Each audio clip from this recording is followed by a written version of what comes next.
Bem-vindos a mais um vídeo aqui no canal. Hoje teremos então a estreia de Albert Camus aqui nas resenhas, porque falaremos sobre A Peste. Foi o livro de agosto, inclusive, foi escolhido pelos membros do canal. Eu liberei um vídeo para eles com algumas opções de livros para agosto e eles escolheram então A Peste de Camus. Foi uma leitura assim de altos e baixos. Eu tenho bastante coisa para comentar em relação à minha experiência de leitura e também aos aspectos mais filosóficos aqui da obra de Camus, que é o grande foco dele, afinal de contas. Então eu vou tentar aqui sistematizar para vocês tudo o que eu senti e o que eu pensei na leitura de A Peste. Eu demorei um pouco até, né, para fazer essa leitura e era o livro de agosto, era para ter saído já na semana passada, mas o ritmo do livro já foi bastante diferente, foi uma coisa que eu senti, assim, na própria leitura, acabou demorando um pouco mais por esse ritmo.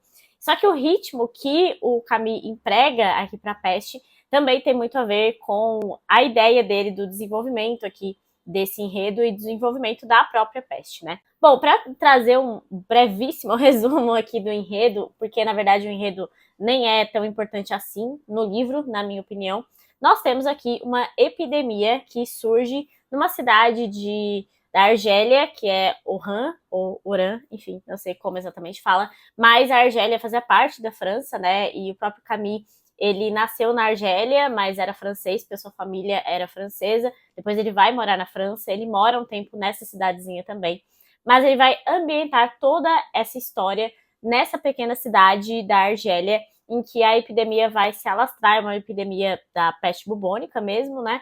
Então, a cidade toda acaba sendo fechada, as pessoas são colocadas em quarentena, existem campos destinados ali para as pessoas em quarentena, porque, enfim, os números são muito exponenciais, né? Se perde o controle das coisas com muita facilidade, existem os problemas da administração pública para tentar conter essa epidemia. Com certeza seria uma leitura bem complicada de se fazer durante a pandemia que nós mesmos vivemos, porque é um livro que muitas vezes vai se mostrar claustrofóbico, mas essa parte do enredo, como eu falei, eu não considero que seja o grande ponto do livro, porque como diz o professor Monir Nasser, inclusive a aula dele sobre o livro é maravilhosa, como sempre, ele fala que o Camus é muito mais um expositor de ideias do que um romancista. Então ele não escreve ficção para a gente ter simplesmente uma história bem contada, com personagens super produzidos, aqui super elaborados. Ele está usando a ficção para expor, né, uma ideia dele, uma ideia filosófica. Ele não é propriamente um filósofo, mas ele é um grande propagador de uma parte da filosofia existencialista, que é essa filosofia existencialista ligada ao próprio Camus e às suas grandes obras, né? O existencialismo tem várias vertentes, vários pensadores, inclusive se tem muita discussão em relação a essa visão do Sartre e a visão do Camus em relação a essa filosofia. Então a gente tem aqui alguns textos que vão contrapor isso também. Os dois, inclusive, foram amigos por um período, depois eles tiveram um rompimento. O Sartre vai pender muito mais para o socialismo, né? E o Camus, inicialmente, ele tem uma visão mais revolucionária, depois ele acaba mudando um pouco no meio do caminho. Fato é que A Peste é um livro, então, cuja ideia principal é nos mostrar um ponto de vista filosófico e possivelmente nos convencer também de um ponto de vista filosófico, né? Eu até comentei com o pessoal do meu grupo, que é membro e tem um grupo, né, para acompanhar essas leituras que eu faço aqui, que a minha percepção é que uma pessoa que não tem uma fé bem estabelecida, que não tem tanta estabilidade numa fé, digamos assim, com certeza vai se sentir seduzida pelas ideias de Camus, porque ele é muito bom, né, nessa articulação aqui de colocar esse existencialismo para nós na obra. Mas enfim, o enredo basicamente é isso, a gente vai acompanhar tanto o pico dessa peste bubônica, dessa epidemia, quanto depois o retorno à normalidade. E como eu falei, né, o ritmo do livro, ele meio que acompanha a doença, sabe? Porque no início ele tá mostrando para nós uma cidadezinha em que as coisas não acontecem muito, em que a população tem ali a sua vida, a sua rotina, mas que ninguém liga muito para as coisas e tal. E aí aparece essa peste com uma série de ratos que aparecem mortos na rua, que é a propagação ali da peste bubônica mesmo. E por conta disso, as medidas começam a ser tomadas, a sanitização, o fechamento das fronteiras, as pessoas não podem mais ver seus familiares, tudo isso é muito bem colocado e isso foi o que mais me remeteu, obviamente, né, à pandemia que nós vivemos e nós passamos por situações bem parecidas. Então, o começo, ele vai te ambientar muito bem, como eu falei, aí a peste começa a se alastrar, e se alastra muito rápido, né? Então a gente acompanha esse ritmo meio frenético. Só que quando a peste meio que estabiliza ali o número de mortos e o número de doentes, enfim, todas aquelas medidas sendo tomadas, o livro fica meio que lento, porque as pessoas estão naquele momento de torpor, assim. As pessoas já perderam o desespero inicial, o medo inicial, elas estão simplesmente vivendo aquela vida isolada, aquela vida sem contato humano, sem contato social. Então, é como se o tempo ficasse mais lento mesmo nesse período. E depois, então, que começa a baixar, que as coisas começam a normalizar um pouco, é que o ritmo do livro volta a andar um pouquinho mais rápido, vai pro final, né? E vai pro final dos nossos personagens principais e de tudo aquilo que a gente está conhecendo desde o início do livro. E aí sim ele vai novamente. Mas eu senti essa dificuldade no meio do livro, parece que ele fica bem lento mesmo. Nesse momento, inclusive, eu pesquisei outros vídeos, outros textos, eu vi que era de fato proposital, que era uma ideia do autor, pelo menos nas análises, né? E aí eu consegui pegar o ritmo de volta. Por isso que a leitura foi um tanto quanto lenta para mim. Mas faz todo sentido, né, quando a gente pensa nisso.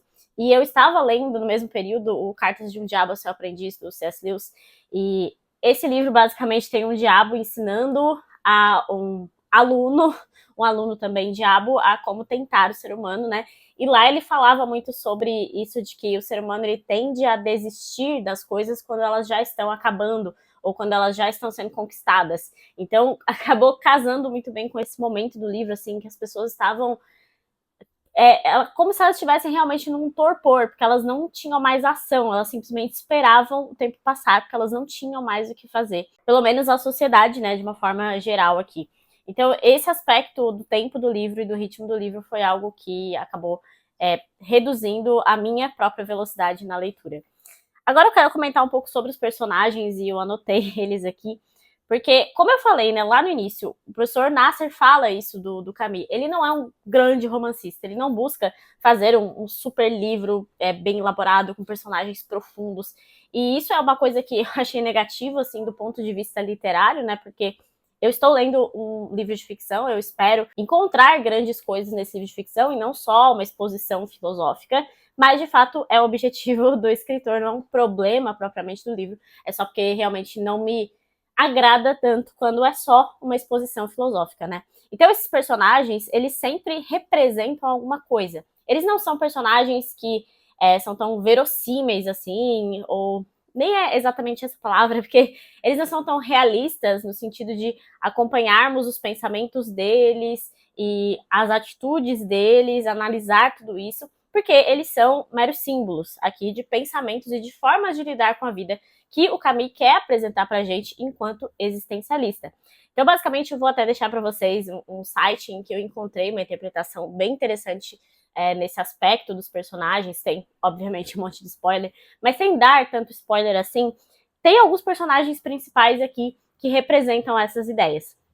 Nós temos o Grant, que é um funcionário público, e ele é um funcionário público muito melancólico, assim, ele tem essa visão negativa de vida, ele não consegue ascender, ele é preso num amor do passado, assim, ele não consegue superar isso e tudo mais. Tem o Cotard, que é um cara, assim, que vive o absurdismo, então ele considera que a vida é absurda, ele simplesmente vai fazendo tudo aquilo que ele acredita que é imoral e ele vive nesse fluxo, assim, é um personagem bem curioso, inclusive.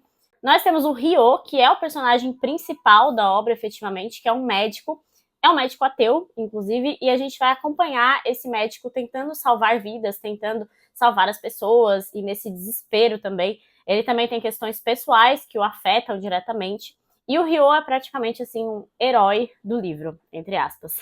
Tem o Panelô, que é um padre jesuíta, e é nesse personagem aqui que o Camus vai colocar a sua crítica ao cristianismo, né? Ele foi um grande estudioso do cristianismo, o Camus, embora represente muito desse existencialismo que quer se afastar de Deus e quer viver sem Deus, porque acha que viver com Deus é uma prisão. Então ele vai colocar esse padre aqui tentando justificar as mortes, tentando justificar por que as pessoas ficam doentes, por que essa epidemia existiu e por que exatamente nessa pequena cidade. O que são coisas que a gente sabe que não são explicáveis, a gente não consegue justificar é simplesmente o destino agindo, né? E é o famoso mistério, né? Aquilo que a gente não consegue explicar. E esse personagem me remeteu várias vezes, as conversas desse personagem me remeteu várias vezes aos Irmãos Karamazov, e tem até artigos científicos, literários, né, falando sobre a relação desse livro com os livros do Dostoiévski, em especial os Irmãos Karamazov. Então foi interessante observar também essa relação, porque existe muito essa questão aqui para alguns personagens.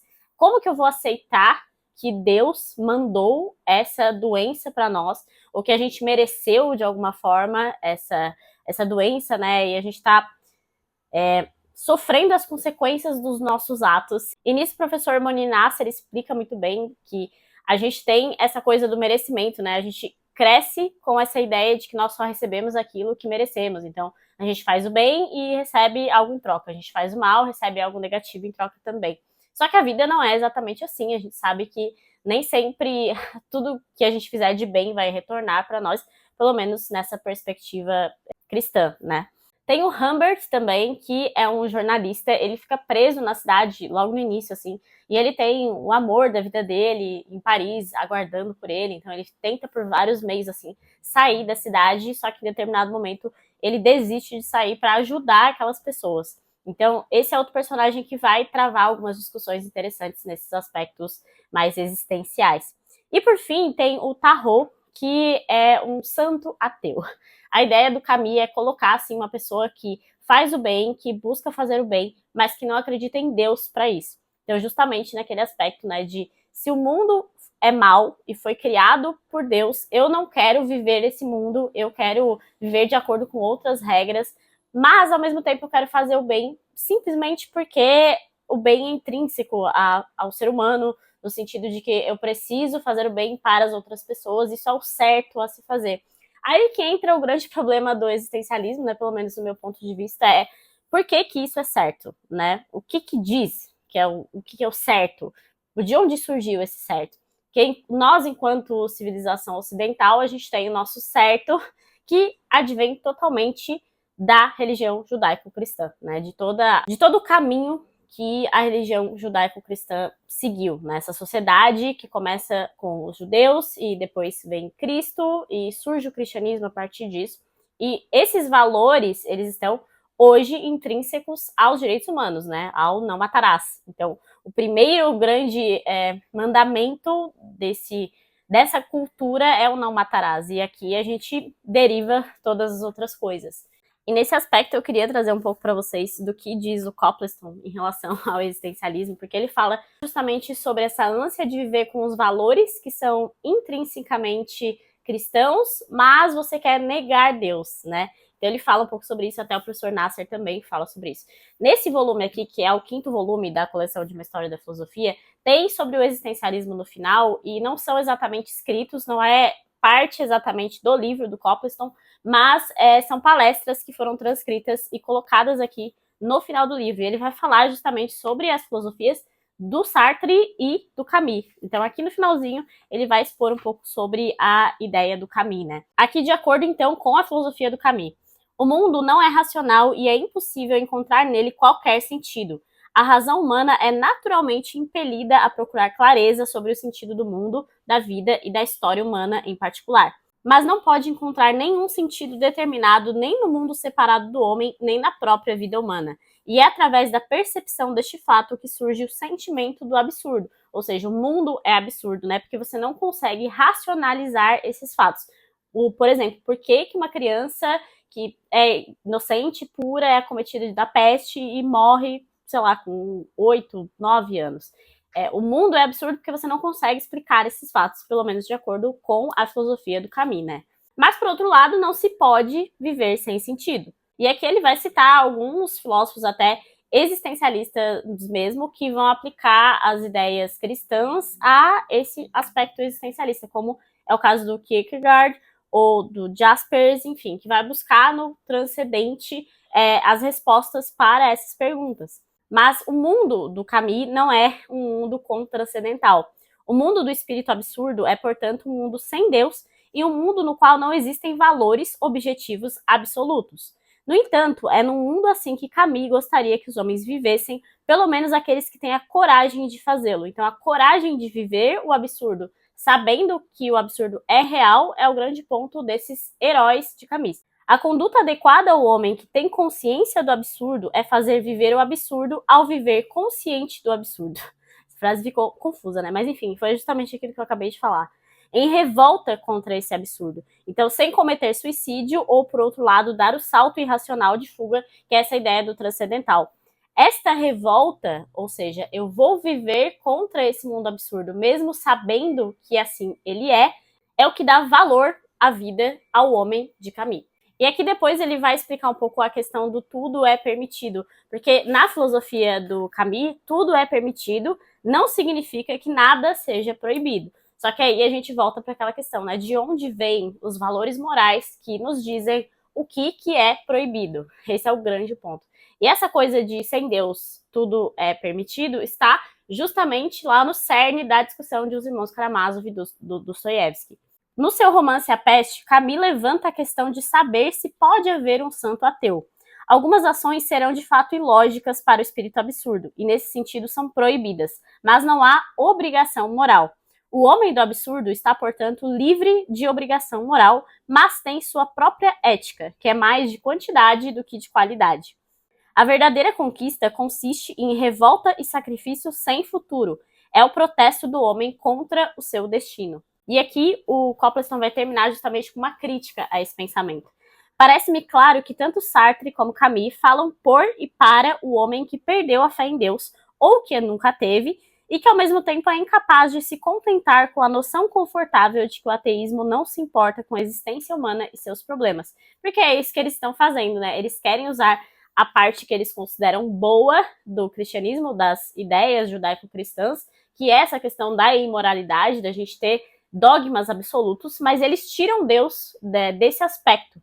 Eles falam que o mundo é absurdo porque ele é assim e criou-se assim, sabe-se lá quem criou, então, né, o mundo, mas enfim, o mundo é assim, absurdo, e o bom homem, né, o homem correto é aquele que luta contra esse absurdo, mesmo sabendo que o destino é inevitável, mesmo sabendo que ele não tem como controlar aquilo que vai acontecer. E é justamente o que o médico aqui, o Ryo de A Peste, vai representar, porque ele é um médico, ele está lutando contra uma epidemia, ele vai passar por situações da vida dele que se mostram, né, incompreensíveis nesse aspecto, mas ele continua lutando, ele continua ajudando as pessoas, mesmo sem ter um porquê, exatamente, né? Em determinado momento, esses vários personagens que eu comentei estão presenciando a morte, então, de uma criança pela peste, e existe essa discussão que me remeteu diretamente a Irmãos Karamazov, né?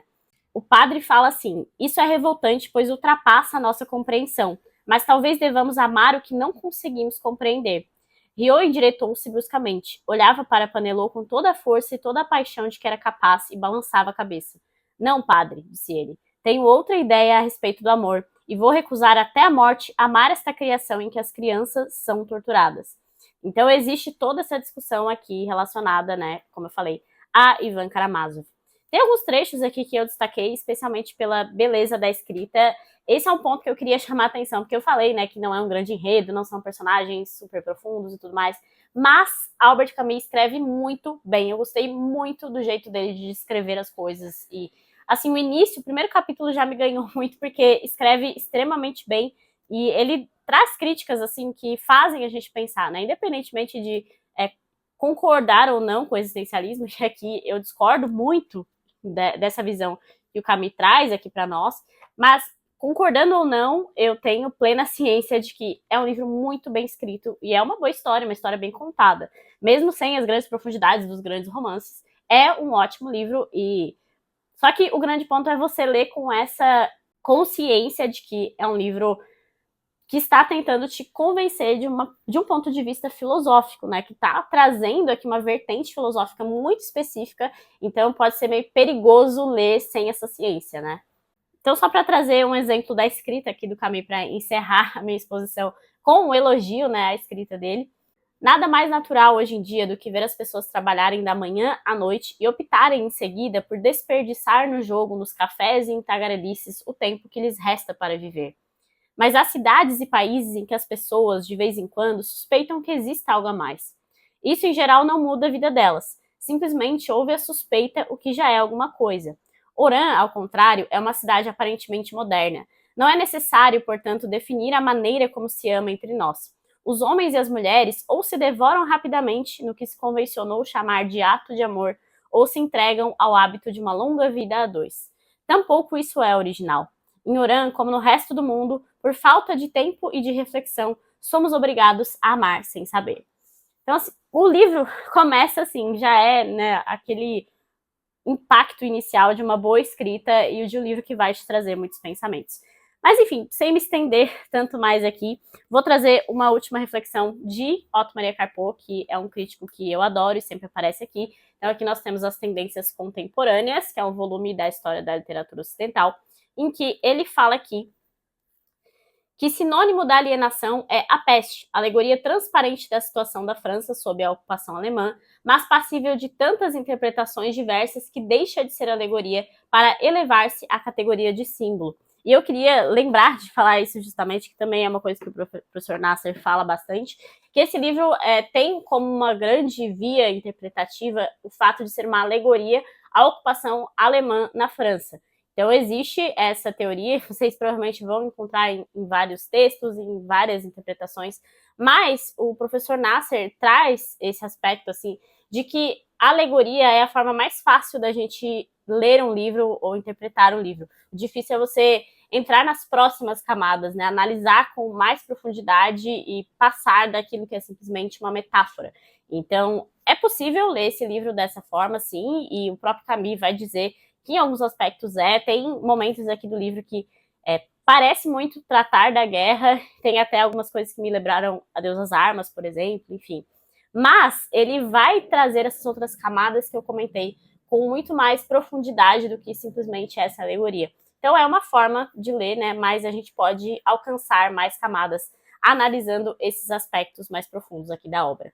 Bom, é isso. Então, queria dizer para vocês que é uma leitura muito válida, é um livro bem escrito, é um bom livro, gostei dele. Não amei, não favoritei, mas eu gostei bastante. Pretendo continuar lendo Camus, porque, assim, ainda que eu discordasse totalmente de várias coisas e vários aspectos filosóficos que ele tenha trazido aqui na obra, eu achei muito bem escrito e ele alugou um triplex, assim, na minha cabeça. Eu fiquei vários dias pensando, vários dias ruminando, pesquisando, lendo artigos, vendo vídeos, enfim, ouvindo aulas sobre o livro, porque ele te traz, assim, muitas reflexões e te leva, né, a pensar sobre coisas que às vezes a gente não para pensar, né? Então a literatura também tem essa função, né, de fazer a gente parar para pensar sobre coisas que às vezes parecem tão distantes, né, da nossa realidade. Então eu recomendo muito, mas é um livro para se ler com parcimônia, para procurar as outras camadas do livro, não ficar só na alegoria, mas que vale bastante a pena, especialmente se você gosta aí de uma leitura mais filosófica.